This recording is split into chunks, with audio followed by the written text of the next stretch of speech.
해주시더라고요. 그래서 아마 그런 게 좀 다 쌓여서 제가 김성균 씨한테 시나리오를 줬는데 안 하신다 그러더라고요. 진짜요? 그 이유가 그 머리 때문에 안 한다고 하진 않고 이 머리가 아니 처음에 머리 얘기 없었어요. 아 이 PD 어디 있어요? 그게 머리를 제가 자를 수 없는 환경이라서 예 그랬는데 해주셔가지고 그래서 머리 상관없 머리 한 톨 안 건드릴 테니까 제발 와달만 달라고 해서 오셔갖고 대신 이제 가발을 그 원래 그 원형의 인물의 그 머리 스타일을 갖고 와서 그런 머리 안에다가 이제 그 성규 씨 머리를 다 집어넣고 그걸 이제 이렇게 너무 힘든 그 분장을 하신 상태로 연기를 하셨죠. 그때 또 한 번 감동받은 게 제가 이렇게 존경하는 이 분들이 저한테 이렇게까지 나를 해준다. 그러니까 머리가 손을 못 대면은 그러면 뭐 다른 분들도 캐스팅 할 법도 하실 텐데 얼마든지 하려고 하는 배우들이 많을 텐데 이렇게까지 나 같은 놈한테 이런 생각이 들면서 더 감동이 됐고 아니, 진짜 김성규 씨하고 그 역할은 김주현 역할은 꼭 해야 된다고 생각했어요. 감사합니다. 저희 감독님 몸둘 바를 모르겠다는 생각을 지금 하면서 여담인데요. BP에서 이제 그 정혜인 배우하고 구교환 배우가 연기했던 그 두 역할의 사실 레퍼런스에서 가장 큰 부분이 태양은 없다였어요.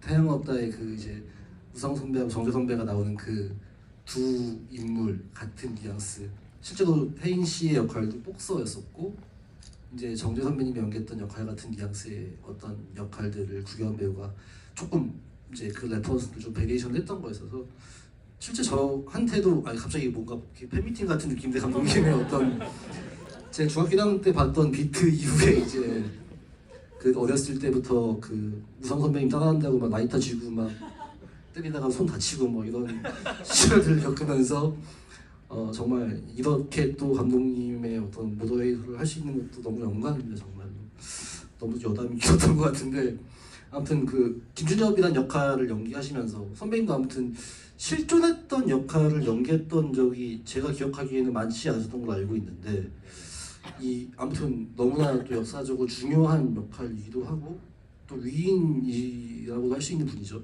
네. 뭔가 실존했던 역할을 연기하시면서의 어떤 준비하셨던 것들 어려움 같은 게 있었을까요? 저는 그래서 제가 좀 이렇게 좀 유연하지 못한가 봐요. 좀 딱딱한 사고 방식에 있나 봐요. 그래서 제가 정말 태어나기 전에 있었던 일이고 그때 당시에 굉장히 높은 직책에 계셨던 분이고 어디서부터 어떻게 해야 될지를 절 못 잡아서 그때 당시에 그때 뭐 어떤 그때 당시에 또 그 요즘 얘기하는 복고풍 뭐 그 시대의 사투리도 또 다르고 그 시대의 서울 사투리도 또 다르고 그분들의 말투가 있잖아요. 막 그런 식으로도 접근했다가 또 굉장히 누군가가 옆에서 챙겨주는 부하들도 굉장히 많은 사람이라서 그냥 좀 딱딱한 어떤 군인의 모습을 막연히 생각하고 왔는데 감독님이 되게 라이브하게 그냥 김성균이라는 사람이 그냥 거기에 있는 이 사람이다. 김성균이 장군이 됐고 이런 직책이 있다라고 말씀해 주셨고 현장에서도 첫 촬영 때 나 헌병감이야 이렇게 했는데 제가 굉장히 딱딱하게 연기를 했었던 그 기억이 나요. 근데 계속 감독님께서 이제 좀 더 편안하게 성균 씨 하듯이 해보라고 또 옆에서 또 조언이나 힘을 많이 주셔가지고 그렇게 해서 많이 좀 풀고 갔던 것 같습니다. 네.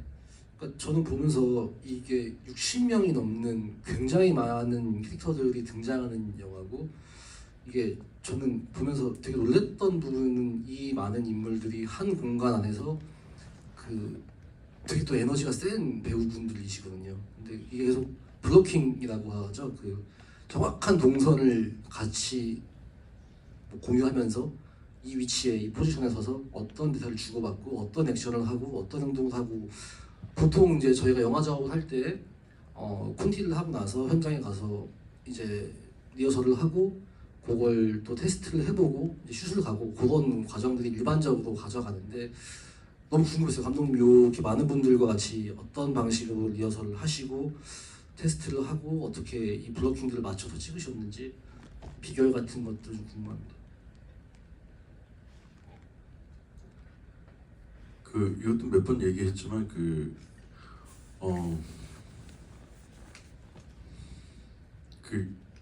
영화를 찍을 때 최근에는 디지털로 찍으니까 이제 반복해서 방향을 바꿔서 찍잖아요. 그거를 용이하게 하기 위해서 배우들을 가만히 세워놓고 찍는 거가 좀 저한테는 조금 안 맞는다는 생각이 들었어요. 왜 그러냐 하면 저는 주로 이제 어떤 위기에 빠진 사람, 특히 남자들, 그리고 어떤 한계 상황에 봉착한 남자들이 또 그런 사람들이 거기서 이제 막 기어 올라오거나 서로 싸우거나 위계를 다투는 그런 권력과 생존과 이런 그런 갈등을 제가 되게 좋아하거든요. 그런 이야기를. 근데 이제 그런 지경에 있는 사람들이 가만히 앉아서 이렇게 탁 멋있게나 품짝 얘기하게 되면 이게 좀 안 맞는다고 생각했어요. 그래서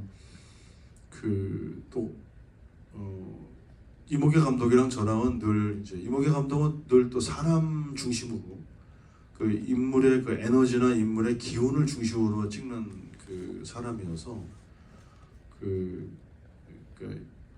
어차피 뭐 모든 영화는 마찬가지지만 영화 속에 등장하는 인물들 간의 관계의 드라마를 찍는 거라고 생각했거든요. 예, 그게 무슨 멜로든 뭐든 제가 볼 때는 이제 좋은 작품, 모든 작품은 다 등장인물들 간의 관계의 변화를 찍는 게 이야기의 핵심이라고 생각하는데 저는 이제 거기서도 더 이렇게 다툼이 있고 더 이제 위기로 내몰린 사람들이 이제 서로 갈등하는 이야기를 찍으니까 이걸 동선으로 표현해보자라고 생각해서 감기 때는 아주 부분적인 장면만 시도해봤는데 그게 잘 안 맞더라고요. 그러니까 이해력이 있는 분들하고 왜 이걸 움직여야 되라고 하는 분하고 잘 안 맞아서 굉장히 어려웠는데 아수라 때는 사람이 다 모여봐야 5명밖에 안 되니까 그리고 워낙에 이제 황정민 씨, 곽도원 씨, 정만식 씨는 연극으로 잔뼈가 굵은 분이어서 한번 해봤는데 그게 저희들한테 재밌었어요. 그리고 아수라는 어떤 이야기라는 게 별로 없이 그냥 서로 으르렁거리면서 상대가 약한 틈을 타서 공격하려고 하는 남자들의 이야기였기 때문에 그런 상대 주변을 배회하거나 어슬렁거리거나 다가가거나 이제 눈을 쌀을 찌푸리다거나 눈을 치켜뜨거나 막 이렇게 하는 그런 남자들끼리의 서열 싸움 같은 거 그런 거를 그런 동선으로 표현하는 게 참 재밌었어요. 그런데 이번 영화는 너무 등장인물이 많고 또 역사적인 이야기라서 약간 좀 겁을 제가 냈는데 이모개 촬영 감독이 이제 재밌었다고 아수라가 그래서 같은 방식으로 한번 해보자 그래서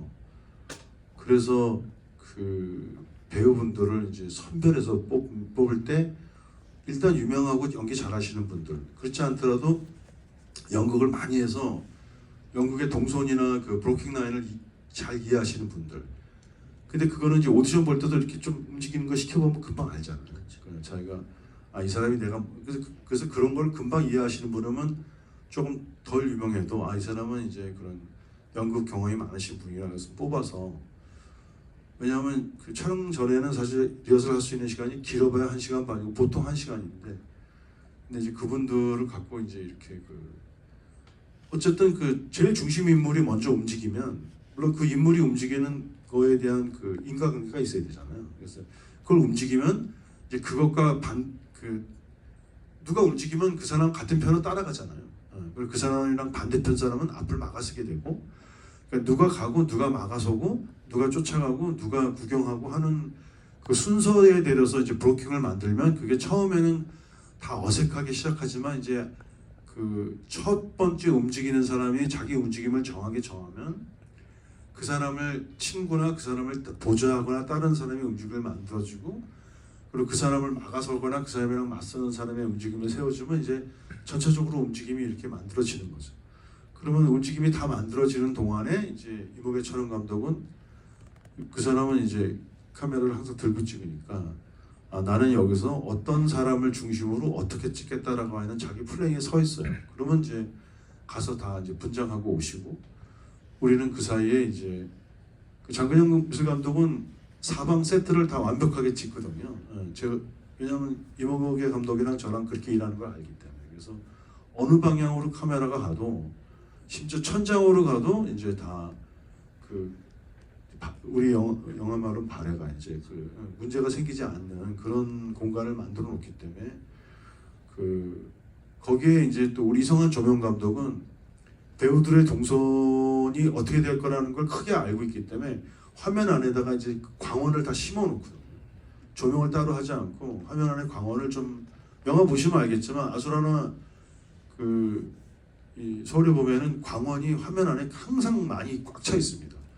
그리고 이제 광원도 하나의 빛이 아니라 여러 종류의 형태의 빛을 놔두고 근데 저희가 리허설이 끝나면 이제 그 위치를 좀 바꿔줘요. 그리고 주인공이 서서 움직이는 방향에 좀 더 빛을 강하게 하고 어떨 때는 일부러 이제 그 이성환 조명 감독이 주인공이 서서 중요한 데서 할 때 오히려 거기를 어둡게 만들어서 왜냐하면 사람이 많기 때문에 제일 밝은 사람한테 시선이 가거나 아니면 사람이 많은데 한 사람만 어두우면 또 그 사람이 돋보이잖아요. 그러니까 이제 그런 걸 만들면 배우들이 와서 다시 한번 마지막 동선할 때 이제 이게 뭐가 바뀌어 있구나. 워낙 베테랑이시기 때문에 금방 알아요. 그래서 그 진짜 지혜로운 배우들은 빛과 어둠의 경계가 어디 있는지를 정확하게 파악해서 그것을 자기의 연기에 이제 녹여서 금방 그걸 이제 해석해내죠. 그럼 저희는 뭐 그걸 찍어내면 그냥 되는 거죠. 말씀은 참 되게 간편하게 하셨는데 진짜 어려운 거죠 사실 이게. 아무튼 보통 약속이 되거나 그렇지 않은 것들의 어떤 변수가 생길 때에도 정말 촬영 감독님이나 조명 감독님, 미술 감독님이 정말 거기에 대한 게 완벽한 사실은 눈빛만 봐도 알 수 있는 정도의 호흡이 있어야지 가능한 거거든요. 그리고 굉장히 많은 리허설이 그럼 필요할 것 같은데 그 되게 많은 이제 요즘에 어떻게 보면 영화를 찍는 방식에서 조금 더 배우들 자유롭게 둔 다음에 카메라가 쫓아가는 방식이 있다면 이런 방식은 되게 클래식한 방식이기도 하고 정확한 약속들을 하되 굉장히 라이브함들은 놓치지 않기 위해서 노력하는 건데 정말로 숙달된 어떤 장인적인 면모가 없으면 그 어떤 키스텝도 하기 어려운 방식인데 그 가운데서 리허설을 하시면서 선배님 배우의 입장에서 어떠셨는지 그리고 그게 감독님한테 그 과정에서 가장 많이 들었던 디렉션 같은 게 있을까요? 저는 너무 재밌었어요. 진짜 저는 이제 그 마치 연극 공연을 한 편 준비하는 듯한 그런 느낌이었고 제가 연극을 지금 안 한 지 꽤 오래됐는데 오랜만에 진짜 이렇게 상호간에 서로 뭘 합을 맞춰간다는 느낌? 그러니까 진짜 이 공간에서 진짜 이 공간에서 살고 있다는 느낌이 더 많이 들었어요. 그러니까 요즘은 촬영하면 끊어가고 이쪽 부분 다시 끊어가고 이쪽 부분 할 때 좀 같이 좀 이렇게 받아주고 싶은데 어떤 경우에는 여기 장비들이 있기 때문에 그냥 뭐 말로만 목소리로만 맞춰줘야 된다거나 그런 경우들이 많이 저기 있으면서 많이 익숙해져 있었는데 정말 그 공간 전체가 다 실제 있는 공간처럼 느껴졌고 선배님들이랑 진짜 부딪히고 진짜 밀치고 진짜 끌어당기고 서로 같이 침을 튀겨가면서 이렇게 했을 때 오는 그 짜릿함과 그 쾌감이 엄청났어요. 그래서 집에 돌아갈 때 이제 뜨끈뜨끈해져 있는 그 군화를 벗으면서 내가 오늘 정말 뿌듯한 하루였다 이렇게 만족감을 굉장히 많이 느꼈던 현장이었습니다. 보통 의상 분장을 하고서 리허설을 많이 하죠. 보통은 이제 찍을 때. 근데 오셔서 일단은 의상 분장하기 전에 배우분들이 다 이 동선들의 어떤 리허설을 하고서 이제 하는 거잖아요. 네네. 리허설이 끝나면은 리허설을 막 열심히 이제 그 리허설을 하고 나면 그 열기가 식기 전에 바로 슛을 들어갈 수 있게끔 준비가 다 되어 있는 거예요. 리허설 끝나면 바로 슛 가면 그냥 우리 그 상황이 다 찍혀 있는 거예요. 그게 너무 신기해서 카메라를 저는 있다고 못 느꼈거든요. 그 정도로 현장이 그랬어요. 그 부연 설명하면 그 두 가지 큰 장점이 있어요. 그게 저는 앞으로도 계속 그렇게 할 건데 왜 그러냐면 그 이목의 촬영 감독의 카메라가 굉장히 밀착되거든요, 배우들한테. 그런데 자기가 밀착되니까 배우들이 이제 카메라가 가까이 다가오니까 이제 부담스러운 거예요, 배우들은. 그러니까 촬영 감독은, 이목의 감독은 항상 인물한테 다가가서 인물의 기운을 찍고 싶어 하는 사람인데, 이렇게 다가가니까 배우가 이렇게 불편해하니까 그럼 이렇게 하세요, 저렇게 하세요, 이렇게 한 거예요. 근데 이 블로킹 라인에서는 뭐 이를테면 이제 그 성균 씨가 저쪽에서 장군 두 명을 밀치면서 갑자기 확 와서 참모차장 앞을 탁 막았을 때는 그 브로킹은 성균 씨가 만든 거거든요. 하다 보면 이제 그럼 제가 감독이 이렇게 하겠습니다 하니까 제가 지시해서 당신은 이렇게 가서 여기 서서 이렇게 쳐다봅니다가 아니라 그 브로킹은 자기가 연습하면서 자기가 찾아낸 방식이기 때문에 그 감독이 지시한 것도 아니고 카메라맨이 거기 서라고 한 게 아니에요. 그러니까 배우가 정확하게 자기가 뭐 어떻게 해야 될지를 정확하게 알아요. 그래서 또 찍어도 똑같이 해요. 그러니까 그리고 이목에는 저거를 내가 이렇게 찍으면 되니까 그 사람을 보고 관찰할 수 있기 때문에 카메라가 배우한테 이렇게 하세요, 저렇게 하세요 이런 말을 한 번도 안 해요. 그러니까 배우들은 카메라의 지시에 움직이는 게 아니라 카메라가 그냥 어디서 나를 찍겠구나 그래서 그냥 편히 자기가 하던 대로 하는 거고, 그러면 카메라는 그 사람이 하는 거를 관찰했기 때문에 그걸 찍으면 되니까 카메라랑 배우랑 가까이 있어도 충돌이 없어요. 그러니까 왜냐하면 그 배우를 충분히 관찰한 다음에 카메라가 다가가니까. 그러니까 배우가 스스로 만들어낸 동선 안에서 그 배우를 인지하지 않게끔 그 배우를 따라가는 카메라가 찍으니까 배우들이 연기하기를 되게 편해하시는 것 같더라고요. 이렇게 또 하나 배워갑니다. 또 하나 여쭤보고 싶었던 거는 아무튼 저도 이제 감독님이 대본을 보여주셔가지고 보고서 말씀을 여쭤봤던 거의 첫 번째 얘기였기도 했었는데, 이 전두광이라는 인물이 안타고니스트이기도 하고 아무튼 두 주인공 중에 한 명이기도 하고, 근데 저희가 보통 따라가야 되는 인물이기도 하면 감정이입을 하거나 혹은 그 인물이 아무튼 간에 매력적으로 보여야 된다거나 이런 것들이 분명히 있거든요. 그게 안타고니스트임에도 불구하고. 근데 이 영화에서 그게 가장 우려기도 했었었고 가장 어떻게 보면 승부처라고 생각을 하고 감독님한테 말씀드렸어요. 근데 저는 영화를 본다면 그런 우려가 완전히 불식됐었는데, 이 전두광이라는 인물이 굉장히 비열하고 찌질한 부분도 분명히 있으면서 멋있다는 생각은 전 않았거든요. 그럼에도 불구하고 이 인물이 어떠한 종류의 매력들로서 영화적 인물로서 보이는 게 있어서 거기에 대해서 어떤 방식으로 감독님이 조율을 하셨는지 어떻게 고민을 하셨는지 궁금합니다. 그 인물에 대해서. 저도 그게 성균 씨한테 어떻게 연기를 하면 그렇게 하는지 정민 씨 못지않게 연기를 잘하시니까 어떻게 하면 그러니까 저도 정민 씨한테 이거는 멋있으면 안 돼요 그랬더니 정민 씨가 감독님이 이 사람을 멋있게 보지 않잖아요 그러더라고요. 그래서 저는 뭐 당연히 그렇죠 그랬더니 자기도 마찬가지입니다 그러더라고요. 근데 그 배우가 사실 배우라는 사람들은 가만히 있어도 시선을 끌어당기게끔 그런 보이지 않는 마력을 뻗치는 사람들이 배우잖아요. 그래서 그 배우가 뭐 잘생겼다 못생겼다 막 크다 작다를 떠나서 여러 사람이 있어도 시선이 저절로 그 사람한테 가는 사람이 그 소위 말하는 이제 뛰어난 배우들이잖아요. 근데 그 황정민 씨가 갖고 있는 아우라나 그 거대한 에너지가 있음에도 그분이 자기를 향한 시선이 자기를 향해서 올 때 그 시선이 자기를 긍정적이거나 인간적으로 보게 하지 않는 그 틈입을 마치 한겨울에 우리가 문풍지 사이를 여러 개의 테이프로 붙여서 막듯이 그 틈입을 다 차단해 버린 것 같아요. 그래서 뭐 이거 적절한 표가 될지 모르지만 만약에 어떤 사람이 나쁜 강도가 상대방을 협박해서 뭔가를 갈취하려고 그럴 때는 그 상대방이 자기를 집중하게 만들지만 그 사람이 자기에 대해서 인간적으로 보거나 이렇게 만들면 안 되잖아요. 예. 자기에 대해서 항상 두렵고 무섭고 내가 안 하면 너를 찌르겠다라는 그런 어떤 신호를 계속 상대방한테 보내야지만 상대방은 그 나를 무서운 강도로 인식하는 거잖아요.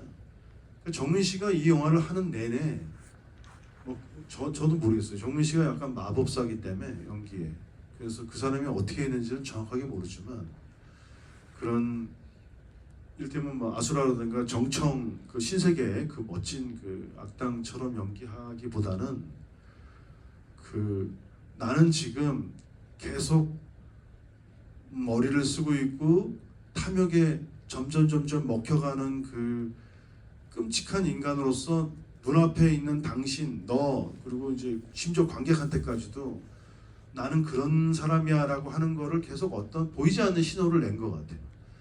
그렇지 않고서야 그렇게 우리가 그 사람을 철저하게 감정적으로 들어가는 걸 차단해낼 수 있나 싶어요.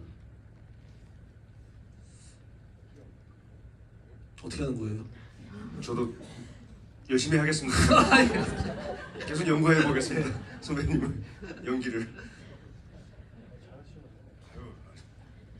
저는 못지않게 정동 선배님이 연기하셨던 이태신 장군도 굉장히 되게 사실 이제 실존 인물과는 또 되게 다른 방식으로 해석해서 연기를 이제 보여주잖아요. 저희가 뭐 그 전에 봤던 뭐 제호공항 드라마에서 보였던 실존 인물의 캐릭터는 훨씬 더 거칠고 터프함이 있고, 근데 또 굉장히 그런 종류와는 다른 방식으로 카리스마가 있고 진중함이 있는 어떤 역할들로 보여서 너무 좋았는데, 아무튼 작품을 계속 많이 같이 하셨던 우성 선배님과 감독님과 뭐 나누셨던 대화들이나 어떤 당부 같은 것도 있었을까요?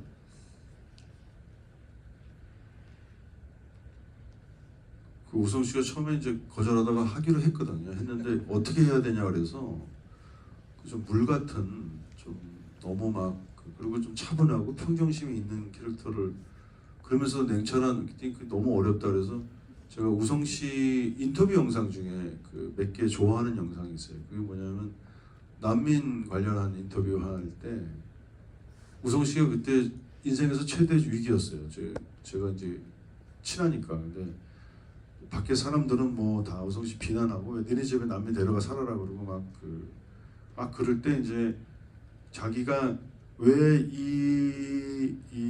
이런 거를 하는지 그리고 난민에 대한 얘기를 왜 하는지를 설명하려고 그럴 때 너무너무 신중하고 너무너무 조심하고 너무너무 진지하게 마치 자기 이렇게 목숨을 걸고 얘기하듯이 하나 셋이 근데 그 사람이 이제 흥분하지 않잖아요. 목소리가 톤이 나고 얘기하는 그 인터뷰 장면이 있는데 그게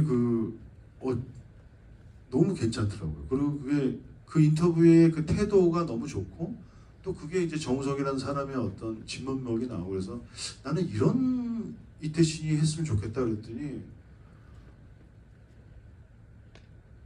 어처구니가 없어 하더라고요. 아니 내가 인터뷰한 장면을 갖고 내 역할을 하라고요?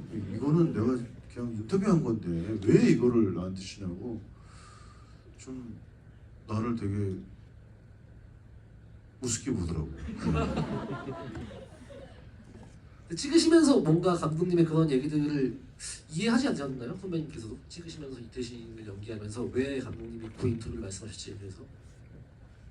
근데 한번 그 이태신이라는 사람은 외로운 인간이잖아요. 혼자만 남겨진 사람이고. 근데 그 사람은 어쩔 수 없이 자기라도 여기 있어야 된다는 그런 사명감, 그런 직업의식 이런 것 때문에 이제 그 끝까지 버티는 사람인데 그 사람을 표현하는 방식에 대해서 굉장히 고민을 많이 했어요. 그분이. 근데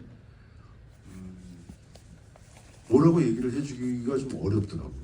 그래서 그 우성 씨가 좀 혼자 해결하기를 바랬는데 그 과정에서 되게 좀 힘들고 외롭고 그래서 이게 너무나 지금 힘들고 외로워요 그러더라고요. 그래서 속으로는 저는 이제 잘 되고 있구나 이렇게 생각했어요. 잘 나오겠구나. 네. 저는 결국 많은 감독들이 다 영화를 만들면서 자기가 찍고자 하는 어떤 한 장면을 향해서 간다고 생각하거든요. 그게 어떤 대사일 수도 있고 누군가의 표정일 수도 있고 어떤 풍경 같은 거일 수도 있고 감독님이 생각하실 때 서울의 봄에서 감독님이 달려갔던 그 한 장면이 있다면 어떤 장면일까요? 한 장면을 말하면 마지막에 이제 그 바리케이트를 넘어가는 장면인데 사실 처음에는 이걸 왜 찍고 싶었냐 하면 그 하나회의 반란군들끼리 모여 있는 장면이 있잖아요. 그 사람들끼리 모여서 어떤 그 이야기를 나누고 그 사람들 내부에 어떤 동요와 불안과 내부 갈등과 그 설득과 그거를 되게 찍고 싶었어요. 그거가 너무 궁금했는데 그거는 이제 나와 다른 자료는 많은데 그게 없더라고요. 그래서 왜냐면 뭐 내용은 다 정해져 있는 거니까. 근데 그들끼리 모였을 때 어땠을까라는 거가 늘 궁금해요. 아주 어렸을 진짜 처음 접했을 때부터 궁금했는데 제가 이제 점점 성장해 가면서는 그게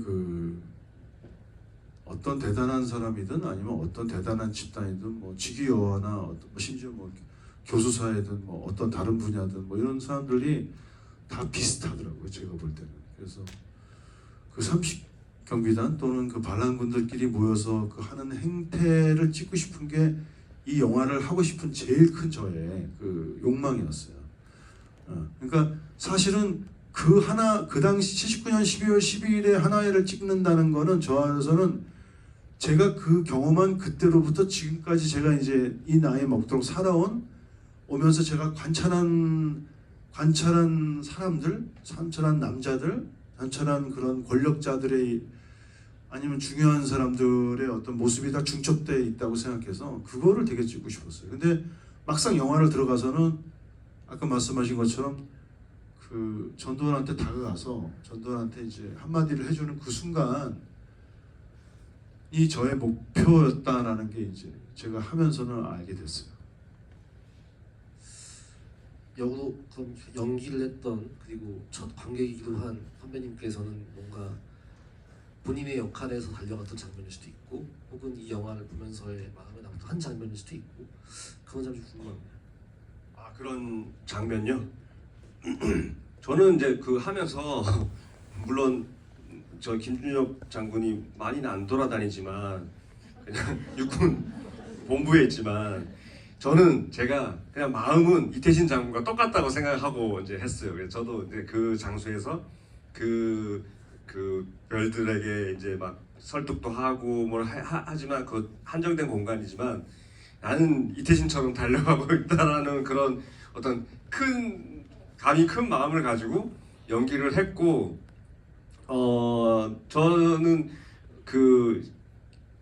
그런 마음으로 일단 임했고 나중에 찍고 나니까 마지막에 감독님이 이제 김준엽 장군을 거기 그 의자에 혼자 앉혀서 거기서 이제 그 이태신 장군하고 전화 마지막 하는데 그 장면이 또 그렇게 또 만들어 주실 줄은 또 그 장면으로 은혜를 입었죠. 그리고 그 영화에서는 안 편집이 됐지만 그때 되게 재밌었던 기억이 또 감독님은 또 약속하지 않았지만 슛 가기 전에 탁 이렇게 뭔가 또 시도해 보시는 그런 게 있거든요. 끝까지. 너무 궁금해요. 네. 그래서 앉아서 이제 총기 난사를 했는데 감독님께서 막 달려오시더니 제 귀에만 대고 상규 씨 이거 총 발사되고 한번 그들을 향해서 일어서서 돌아서서 한번 버티고 있어보자. 나 이거 사령 감독님한테도 얘기 안 했고 아무한테도 얘기 안 했는데 한번 해보자 재밌을 것 같다 이러면서 너무 신뢰하시면서 탁 돌아가시는 건데 저도 소름이 쫙 돋으면서 그리고 그게 왜냐하면 그게 쉽지 않은 게 그 피탄 다시 심으려면 시간이 꽤 오래 걸리거든요. 근데 이제 그럼에도 저한테 또 그런 거를 또 연기적으로 그 상황에서 돌발적인 어떤 또 뭔가 또 하나가 생길 수 있는 그 상황을 만들어 주셨어요. 그래서 그 장면이 너무 기억에 남고 막 소름이 끼칠 정도로 그 현장에서 두 분만 그렇게 이제 아무튼 얘기를 하신 다음에 연기를 하시면 리액션이 다 바뀔 거 아니에요. 당황하시거나. 근데 그거를 또 촬영 감독님이 다 그저 찍어요. 그 뒷 상황을 뒤에 총든 군인들이 막 달려오고 너무 재밌었어요. 그 이목의 촬영 감독이 제가 가끔씩 그러는 걸 알아요. 그 사람. 근데 이목의 촬영 감독은 그 진짜 호랑이 같은 사람이에요. 그 사람 진짜 제가 만난 호랑이 중에서 제일 무섭고 제일 담대하고 제일 흔들리지 않는 진짜 강력한 그 강한 인간입니다. 예. 최강의 인간이 제가 알고 있는 남자 중에서. 근데 그래서 어떠한 돌발 상황이나 어떤 사고나 어떤 폭파가 있어도 한 번도 카메라를 놓치거나 물러서는 적이 없어요. 약간의 어떤 동요는 있을지 모르지만 그래서 그 사람은 오히려 이제 그런 자기가 예측하지 않았던 어떤 상황이 생길 때 더 흥분해요. 그래서 그때 그거를 이거는 갑자기 생긴 거니까 내가 어떻게 더 찍어야 되라고 하는 그런 약간 맹수 같은 기질이 있거든요. 그래서 일부러 그 사람한테 얘기 안 하고 찍으면 이제 이게 뭐예요? 이렇게 하는 경우가 없고 그거를 이제 이게 지금 갑자기 벌어진 거지만 난 이걸 담아내야 돼라는 그 본능을 갖고 있는 사람이거든요. 어제 다른 자리에서 얘기했는데 황정민 씨가 화장실에 들어와서 웃는 거 들어올 때도 제가 그 얘기 안 해줬어요. 그래서 이제 일단 정민 씨 들어올 거야 그랬더니 들어오죠. 근데 사이즈가 어떻게 해서 아빠 찍어봐 그랬더니 이제 딱 찍고 있는데 정민 씨가 갑자기 웃으면서 들어오니까 이목의 촬영 감독이 카메라가 그 웃음이랑 같이 혼연일체가 되더라고. 그럴 때 그리고 이제 근데 또 그걸 다 찍어요. 찍고 난 다음에 이렇게 하면 됐어요? 이렇게 얘기하는 그래서 이상하게 그랬더니 너무 좋다고 그러더라고요. 너무 좋다고. 그래서 그때도 정민 씨하고 저만 알고 이렇게 찍었습니다. 그런 걸 저희가 내공이라고 보통 부르죠. 그러니까 저는 이제 보면서 선생님 말씀하신 그 마지막 장면 바리케이트 유성 선배님의 그 모습과 또 거기에 따라서 정민 선배님의 그 리액션에 웃는 것도 아니고 약간 그 장면 결국은 그 배우들 우성 선배님이랑 정민 선배님만 할 수 있었을까 하는 느낌이 들잖아요. 그런 게 저희가 얘기하는 영화적이라는 순간의 테이크가 아닐까라는 생각을 했었습니다. 저희 이제 시간이 좀 많이 흘러가지고요. 관객분들 질문을 좀 받아봐야 될 것 같습니다. 너무 저만 얘기한 것 같아서. 맨 앞쪽에 계신 흰색 옷 입으신 네, 안녕하세요. 일단 영화 너무 잘 봤고요. 저는 김성균 배우님께 질문 드리고 싶은데 DP에서는 박범구 중사 역할을 하셨었어요. 근데 지금은 10계급이나 상승한 장군을 연기를 하시게 되셨는데 인간 승리네요. 네, 완전 그 소감이 어떠신지랑 어떻게 차이를 두시고 연기를 하셨는지 궁금합니다. 일단 정확하게 그 두 인물이 지금 처해 있는 게 명확하게 다르기 때문에 그 상황만 이제 따라서 대본에 있는 대로 따라서 가고 그렇게 가면은 뭐 다를 수밖에 없는 캐릭터라서 차별점을 둬야겠다는 그런 특별한 생각은 안 했고 그냥 서울의 봄 할 때는 DP를 잊어버리고 가고 DP를 할 때는 서울의 봄을 또 잠깐 또 잊고 가고 뭐 그렇게 했지 그렇게 깊은 이런 갈림을 주고 하지는 않았습니다. 계급에 대해서도 워낙 뭐 김준엽 장군이 계급이 높다고 해도 워낙 더 높은 분들이 많이 이제 있어서 상대적인 거라서 계급에 대한 어떤 그런 것도 크게는 의미는 안 뒀던 것 같습니다. DP 현장에서는 선배님이 제일 형이셨어요. 정이었죠. 서울의 봄에서는 가장 막내였던 걸로 제가 알고 있거든요. 현장에서 어떻게 태도의 차이가 있었는지. 일단 좀 더 서울의 봄에서는 아무래도 우리 또 그 남자들 문화에는 어쩔 수가 없더라고요. 그 서울의 봄 현장에서는 좀 더 다리가 모아지고 조금 더 좀 낮은 자세로 했고 그렇다고 DP에서 제가 뭐 형이라고 동생들한테 막 그러진 않았고 좀 더 말이 좀 편안해진 거 DP에서는 좀 편안하게 말도 편안하게 했고 서울의 봄에서는 조금 더 공손하게 있었던 것 같습니다. 연기는 사실 솔직히 여기서 이런 말을 해야 되죠. 연기는 DP에서 연기가 훨씬 더 딥하고 더 그 폭이 넓게 하신 것 같아요. 그건 뭐 한준희 감독님이 또 그 연출을 잘하셨으니까 그런 것 같아요. 저뭐 대충 해줬다는 건 아니에요. 그래서. 근데 그 제가 감히 DP하고 제 작품을 견주는 게 좀그 작품이자 미안하지만 그런 어떤 조직이 갖고 있는 불합리한 데서 그래도 뭔가 좀 이렇게 그 깨끗하게 펴 있는 나무 같은 그런 역할을 혼자 이렇게 외롭게 서 있는 상록수 같은 느낌은 약간은 비슷하지 않나라는 생각도 드네요. 저기도 오신 분이셨죠? 실제로도. 네. 아유 어떻게 하다 보니까 이렇게 너무 좋은 역할을 주셔서 네. 다음 질문 받아보겠습니다. 네. 맨 앞에 분이 제일 먼저 손 드셔가지고 맨 앞에 분. 네. 네, 그 장면 중에서 이제 광화문 광장에 이순신 장군 동상이 2번 나오는데 처음에는 이제 뒷모습이 나오고 마지막에는 이제 앞에 모습이 나와요. 의미가 있는 것 같은데 감독님께 한번 여쭤보고 싶습니다. 처음에는 이제 그 장소를 뭐 너무 잘하는 공부하지만 이제 그 79년 12월에 그 낮에 그 공간을 한번 완전히 낮은 아니지만 보여주고 싶었어요. 거기가 어디라는 걸 그 당시에. 근데 왜냐하면 그게 나중에 영화 뒤에서는 거기가 이제 주 무대이기 때문에 한 번은 그 앞에서 그 공간을 좀 크게 설명해주고 그게 또 제일 큰 샷이거든요. 우리 시내 장면이고 그래서 이제 그 시대의 풍경을 보여주되 거기가 어디고 나중에 관객들은 이제 거기서 다 모든 게 다시 또 모인다는 의미를 미리 한번 고지를 한 거고요. 그 두 번째는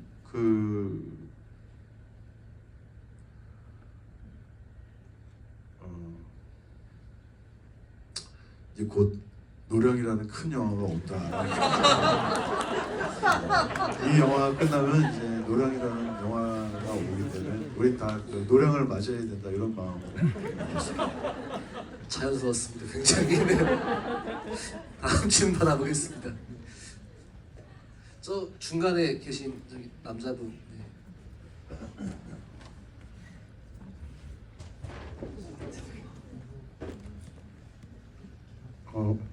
감독님께 질문 드리고 싶은데요.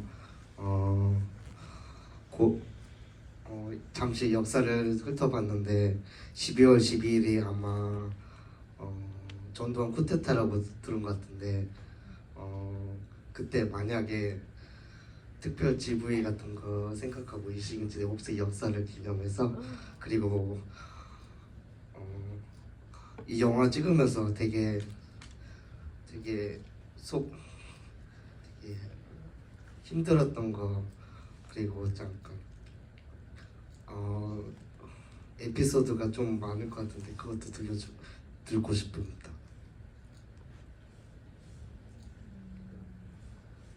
그때는 지휘가 계획되지 않고요. 이제 지금 오늘이 제가 제일 좋아하는 우리 한준희 감독이랑 하는 이 지휘가 마지막입니다. 왜냐하면 사실 지휘를 한 사람 중에서 맨 처음부터 이렇게 이 프로젝트를 제가 알고 있고 소개한 유일한 감독님이거든요. 그래서 오늘이 지휘의 물론 또 나중에 하게 될지 모르지만 오늘이 마지막 지휘고요. 그리고 에피소드는 뭐 항상 즐겁게 뭐 한마디 해주시죠. 공이 넘어갔습니다. 에피소드 재밌는 거. 에피소드요?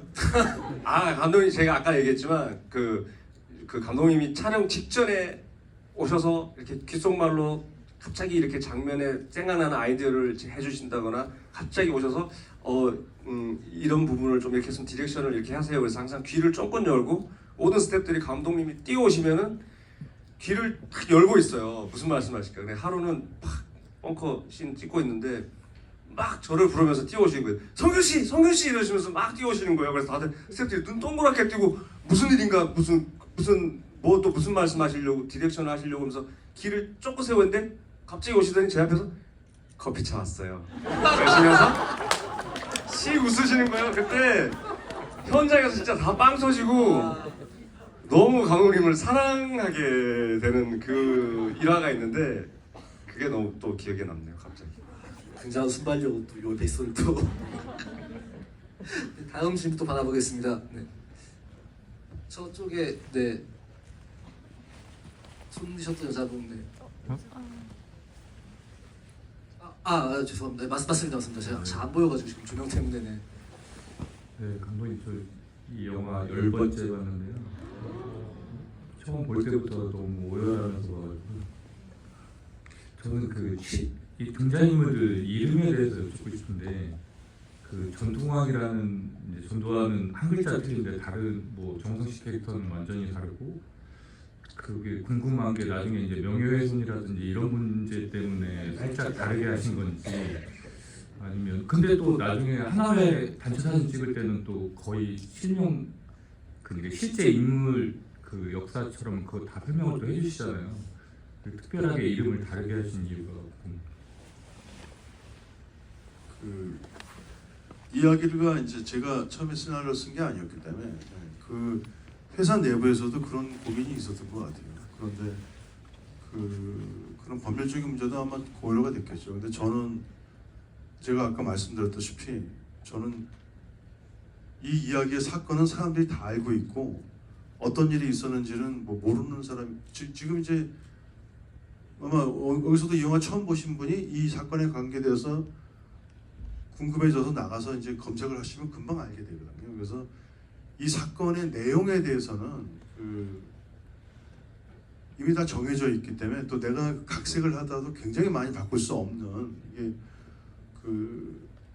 불가역적 돌이킬 수 없는 그런 사건이라고 생각했어요. 하지만 제가 이 이야기를 하는 거는 그 이야기를 그대로 재현한다는 건 의미가 없었고 저는 뭐 여러 번 얘기했지만 제가 나중에 이 사건을 이제 19살 듣고 그 다음에 나중에 30대 중반에 이 이야기를 알 때 너무 놀란 거는 그 짧은 시간 안에 한국의 군부가 무너져 내렸어. 근데 이렇게 쉽게 무너져 내린 거야? 도대체 그때 있던 사람들이 그 순간에 어떻게 행동하고 어떤 일을 하고 그걸 버리는 사람들은 또 어떻게 했길래 이런 일이 벌어지지? 그게 저한테는 너무 속상하고 너무 화가 났었어요. 제가 영화에다 제 화를 다 집어넣더라고요. 그러니까 그게 좀 저는 너무 이해가 안 됐어요. 근데 제가 이제 그로부터 또 30년을 살다 보니까 이랬겠구나 이런 생각을 했어요. 그래서 이러지 않았을까라는 생각을 했어요. 시나리오 받기 전에. 그래서 아마 이랬을 거야 이런 생각을 하고 있다가 이 시나리오를 받으니까 그 시나리오에서 그 부분을 고쳐야겠다는 생각이 들었어요. 근데 그 부분을 고친다는 거는 뭐냐면 제가 생각한 인물들의 형태로 들어가야 되니까 저는 이제 오히려 이름을 바꾸는 게 저한테는 훨씬 제가 의미를 부여한 인간들이 거기 안에서 이렇게 제 마음대로 표현할 수 있는 좀 영역이 좀 생겼던 것 같아요. 저한테는. 그리고 대통령은 사실은 묘사를 해도 상관이 없습니다. 그건 법적으로 문제고. 근데 이제 근데 그 인물이 누구인지는 관객들이 알아야 되는데 좀 뭔가 그래도 바로 그 인물 자체를 하는 것은 저한테는 의미가 없고 왜냐하면 그거는 영화를 재밌게 보셔서 나가서 찾아보시면 다 있는 거니까 그래서 인물들한테 이제 조금씩 그런 변화를 준 다음에 그 인물의 독립성을 부여하고 그리고 그 인물들은 이제 좀 죄송스러운 표현이지만 제가 마음대로 갖고 놀 수 있는 저의 장기판에 있는 그런 인물들처럼 만들어서 이제 그 인물들을 갖고 이제 이때 이 사람이 이렇게 했을 거야. 이 사람은 이렇게 하고 얘는 이러지 않았을까? 이 사람은 이런 말을 했을까? 이런 거를 막 상상하는 재미가 사실 너무 재밌었어요. 그러니까 재밌다는 표현이 어떤지 모르겠지만 보나마나 이랬을 거야. 이렇게 하지 않았을까? 왜냐하면 그거를 제가 보여줘야지 여러분들한테 그 인물들이 거기서 어떻게 그 짧은 순간에 자기들의 그런 순간적인 판단, 처세술, 또는 눈치 보기, 또는 욕심, 욕망, 신념, 명분 이런 것들까지 막 이렇게 움직이는 인간들을 보여주면서 이러이러해서 결국 이렇게 짧은 시간 안에 이렇게 무너져 내렸다라는 거를 보여주는 거가 저는 이 영화의 관건이라고 생각했어요. 저한테는. 그래서 그래서 이름을 바꾼 거는 뭐 사람들이 이제 비겁하다고 자꾸 그러는데 근데 뭐 어떻게 표현하셔도 전혀 상관없고요. 근데 저한테는 이제 창작자로서 그 이제 틈새로 들어가서 제가 뭔가를 해석하는 되게 중요한 방식이었습니다. 네, 앞에 두 번째 줄 마스크 쓰신 여자분 제일 먼저 쓰셨어요.